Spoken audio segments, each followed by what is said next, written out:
Alors pour cette campagne 2025, nous avons décidé d'approvisionner les producteurs dans les zones telles que Adibombari, le Mungo et tout à côté, en plan de banane plantain, plus précisément la variété Mboukou numéro 3.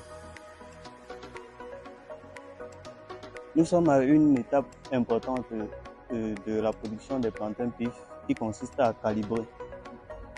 Au fait, le calibrage va nous permettre d'avoir des plants uniformes puisqu'ils ne sortent pas tous du germoir au même moment. Donc, lorsqu'on termine le calibrage, on les installe dans le germoir. Et ça va aussi permettre que les grands plants comme ceux-ci ne touchent pas ceux-ci dans le germoir. Puisque s'ils leur couvrent, lorsqu'on va arroser, ils n'auront pas la même capacité, ils seront en compétition. Donc, ceux-ci n'auront pas l'accès à la lumière.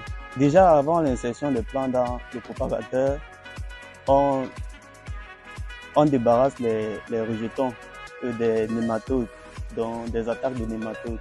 Donc, on a d'abord les plants sains. Et lorsqu'on a des plants sains, on peut avoir une récolte uniforme. Et des plants sains ont une croissance rapide.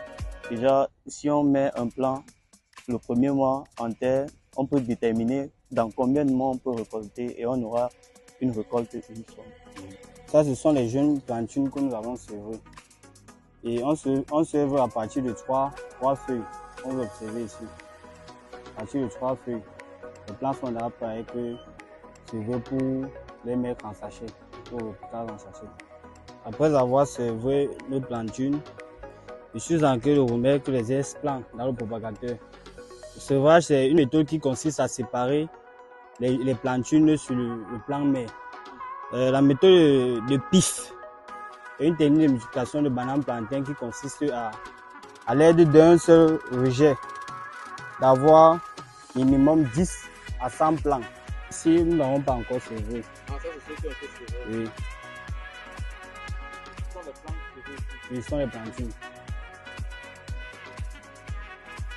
2 mois, 2 semaines que nous avons inséré dans le propagateur. Cela, d'ici 3 semaines, ils seront déjà prêts à aller en champ.